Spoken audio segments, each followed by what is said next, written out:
പ്രിയപ്പെട്ടവരെ, അസ്സലാമു അലൈക്കും വറഹ്മത്തുള്ളാഹി വബറകാതുഹു. സമകാലിക സംവാദത്തിലേക്ക് എല്ലാവർക്കും വളരെ സ്നേഹത്തോടെ സ്വാഗതം. വഖഫ് ഭേദഗതി നിയമ ബില്ലിൻ്റെ ചർച്ചാവേളയിൽ ജോൺ ബ്രിട്ടാസിൻ്റെ രാജ്യസഭയിലെ കിടിലൻ പ്രസംഗം അങ്ങേയറ്റം ആഘോഷിക്കപ്പെട്ടു, പ്രശംസിക്കപ്പെട്ടു. CPM-ൻ്റെ പാർട്ടി കോൺഗ്രസിൽ, മധുരയിൽ നടക്കുന്ന പാർട്ടി കോൺഗ്രസിൽ കഫിയ ധരിച്ചുകൊണ്ട് ഫലസ്തീനോട് ഐക്യദാർഢ്യം പ്രഖ്യാപിച്ച ആ നിലപാടും ഏറെ പ്രശംസനീയം തന്നെയാണ്. പക്ഷേ അതൊക്കെ ആകുമ്പോഴും ഇതൊക്കെ രാഷ്ട്രീയ നേട്ടത്തിന് വേണ്ടി ഉപയോഗിക്കുക എന്നതിനപ്പുറത്തേക്ക് ഇവർക്ക് വലിയ ആത്മാർത്ഥതയോ ഈ കാര്യത്തിൽ കൃത്യമായ നിലപാടോ ഉണ്ടോ എന്ന് ചോദിക്കാൻ സാഹചര്യങ്ങൾ നമ്മെ പ്രേരിപ്പിക്കുകയാണ്. ഇതുമായി ബന്ധപ്പെട്ട് ചില കാര്യങ്ങൾ സംസാരിക്കാനാണ് ഇന്ന് ഞാൻ ആഗ്രഹിക്കുന്നത്.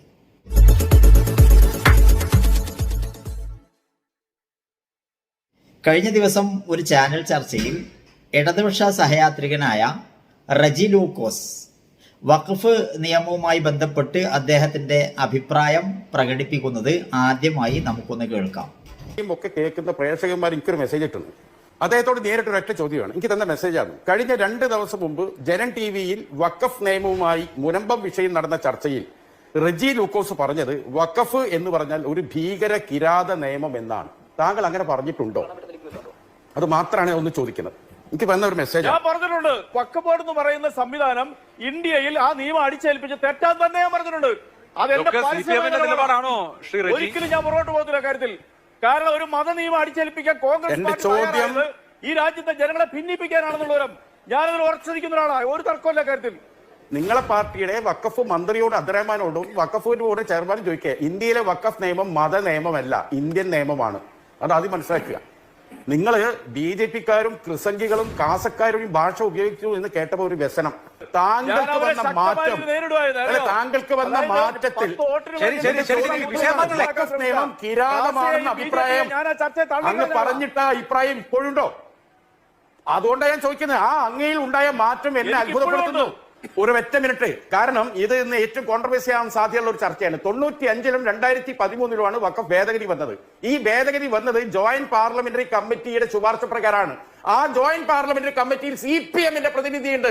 മനസ്സിലാക്കണം, കാര്യങ്ങൾ പഠിച്ചിട്ട് വാ. ഇത്ര തരംതാണ BJP-ക്കാരെ പോലെ വഖഫ് നിയമം കിരാത നിയമമാണ്, കിരാത മത നിയമമാണെന്നൊക്കെ പറഞ്ഞാൽ ഇടതുപക്ഷത്തിന്റെ എല്ലാ റജി ലൂക്കോസ് കോട്ടയം ജില്ലാ കമ്മിറ്റി അംഗമാണ്. ഞാൻ പറയുന്നു, അല്ലാതെ പറയുന്നു CPM-ൽ അംഗത്വമുണ്ട് താങ്കൾക്ക്. വഖഫ് നിയമ ഭേദഗതി ഈ ജോയിന്റ് പാർലമെന്ററി കമ്മിറ്റിയിൽ CPM-ന്റെ അംഗങ്ങളുണ്ട്. നിങ്ങളൊക്കെ CPM-ൽ അംഗത്വമുള്ള വ്യക്തിയിലെ താങ്കൾ ചോദിക്കും. താങ്കൾ ഇടതുപക്ഷത്തിന്റെ ഫ്രെയിമിൽ നിന്നാണ് സംസാരിക്കുന്നത് എന്നത് മറക്കരുത്. ഇടതുപക്ഷത്തിന്റെ ഫ്രെയിമിൽ നിന്ന് പാർട്ടി അംഗമായ ഒരു വ്യക്തിയാണ് താങ്കൾ. ആ താങ്കളാണ് ഇങ്ങനെ പറഞ്ഞത്. ഇത് റെക്കോർഡറാണ്, ഇത് ചരിത്ര രേഖയാണെന്ന് മനസ്സിലാക്കണം. ഞാൻ അങ്ങയെ പഠിപ്പിക്കാൻ പോകുന്നില്ല. ഞാൻ അങ്ങയെ പഠിപ്പിക്കേണ്ട ബാധ്യത എനിക്കില്ല. നയവൈകല്യമാണ് ഞാൻ ചൂണ്ടിക്കാണിച്ചത്. അങ്ങയിൽ വന്ന മാറ്റമാണ്. സംഖ്യയെക്കാളും നാണം കെട്ട രീതിയിൽ നിങ്ങൾ പരിഹസിക്കുകയാണ്. CPM പാർട്ടി വ്യക്തമാക്കേണ്ടത്, റജി ലൂക്കോസ് നിങ്ങളുടെ ഇപ്പോഴും കോട്ടയം ജില്ലയുടെ പാർട്ടിയുടെ ഉത്തരവാദിത്തപ്പെട്ട സ്ഥാനത്ത് ഉണ്ടല്ലോ, അദ്ദേഹത്തെ ഈ വിഷയത്തിന്റെ പേരിൽ നീക്കാൻ തയ്യാറാകുമോ എന്നതാണ് ഒന്നാമത്തെ ചോദ്യം. രണ്ടാമത്തത്, റജി ലൂക്കോസ് ഈ പറയുന്ന അഭിപ്രായം പാർട്ടിയിൽ എത്ര ആളുകൾക്കുണ്ട്? ജോൺ ബ്രിട്ടാസ് പറയുന്നതിനെയാണോ നമ്മൾ വിശ്വസിക്കേണ്ടത്, അതല്ല റജി ലൂക്കോസ് പറയുന്നതിനെയാണോ വിശ്വസിക്കേണ്ടത്? സമാനമായ അഭിപ്രായങ്ങളുള്ള ഒരുപാട് ഇടതുപക്ഷക്കാർ നിലനിൽക്കുന്നുണ്ട് എന്നാണ് നമുക്ക് മനസ്സിലാകുന്നത്. അവരെക്കുറിച്ച് എന്താണ് പാർട്ടിയുടെ അഭിപ്രായം? അവരെ തിരുത്തുന്നതിൽ പാർട്ടിക്ക് വല്ല പരിപാടികളോ പദ്ധതികളോ ഉണ്ടോ എന്നറിയാൻ താല്പര്യമുണ്ട്. വെള്ളാപ്പള്ളി നടേശൻ അങ്ങേയറ്റത്തെ വിദ്വേഷജനകമായ ഒരു പ്രസ്താവന നടത്തി.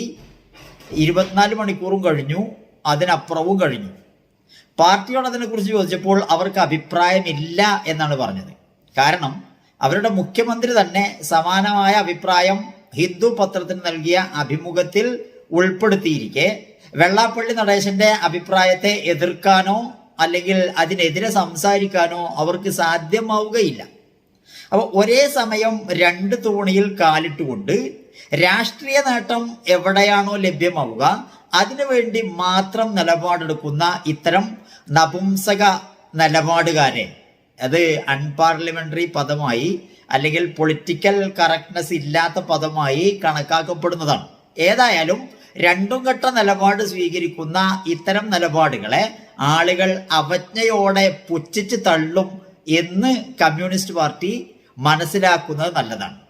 നിങ്ങൾ നിലപാടുള്ള പാർട്ടിക്കാരാണെങ്കിൽ ഒരു വിഷയത്തിൽ തങ്ങളുടെ കൃത്യമായ നിലപാട് എടുത്തു പറയാനും അത് പാർട്ടി നേതാക്കളെയെങ്കിലും അണികളെ പൂർണ്ണമായി പഠിപ്പിക്കാൻ സംഘവൽക്കരിക്കപ്പെട്ട അണികളെ പൂർണ്ണമായും തിരുത്താൻ കഴിയില്ലെങ്കിലും നേതാക്കളെയെങ്കിലും ഒരേ അഭിപ്രായത്തിലേക്ക് കൊണ്ടുവരാൻ പാർട്ടിക്ക് എന്നാണോ സാധ്യമാവുക അന്നാണ് നിങ്ങളുടെ നിലപാട് കൃത്യമാണ് എന്നും ആത്മാർത്ഥതയുള്ളതാണ് എന്നും വിശ്വസിക്കാൻ കേരളീയ ജനതയ്ക്ക് സാധ്യമാവുകയുള്ളൂ എന്ന് പാർട്ടിയുടെ ഉത്തരവാദപ്പെട്ടവരെ വളരെ സ്നേഹത്തോടു കൂടി അറിയിക്കാൻ ഈ സന്ദർഭം ഞാൻ ഉപയോഗിക്കുകയാണ്.